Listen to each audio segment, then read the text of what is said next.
Okay. Alright, welcome back to Rob's Garage Woodworking. Today we're talking about ice maintenance on our backyard rink.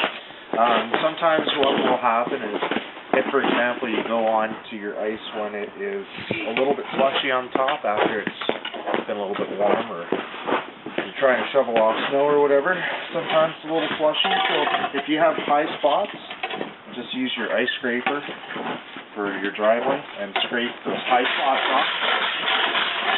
Sometimes there's hard to see, I know it's not really bright out here like that.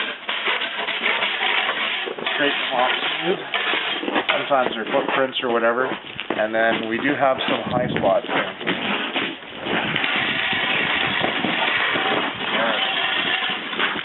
Here's one that I was working on yesterday. I chipped it down a little bit.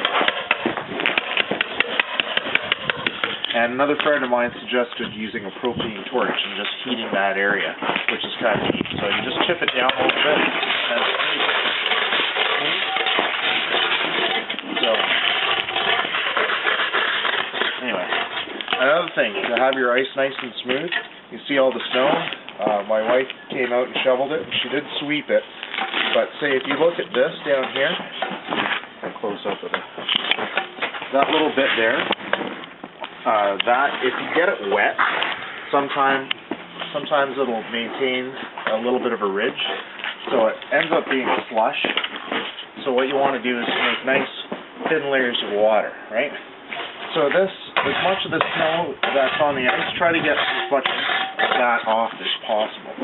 So what I'm going to try to do is I'm going to try to use my leaf blower, and if you look around on the ice and see the snow that's left, see how much actually comes off. So this will be a bit of an experiment to see if that works or not. So, normally you shovel it, you can sweep it after, and then do your thin layers of water. And usually do it later at night when the kids aren't going to be on it, because they'll make a mess out of it. Alright, so I'm going to start up the leaf blower and try it.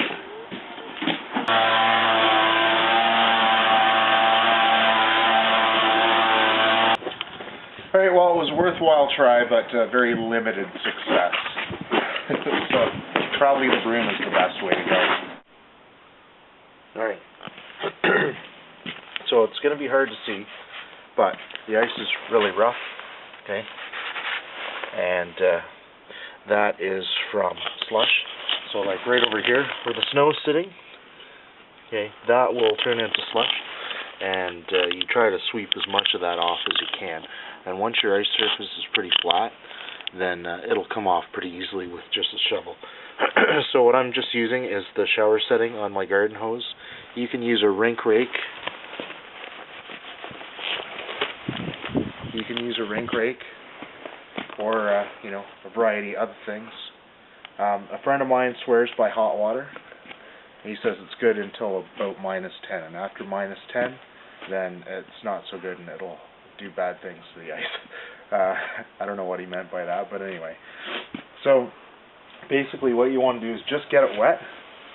So, just get it wet so that the water starts to run a little bit, and that's enough, really.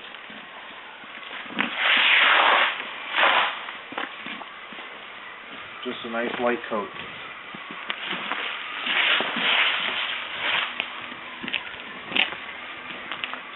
Anything more than that, and it will actually get air bubbles, and the air bubbles will you'll break through with your skates, and then end up wiping out all the time. So, although it's kind of funny when other people do it, it's not so funny when your kids are doing it. So, anyway, that's it. So I got to finish this, and I'll see you later.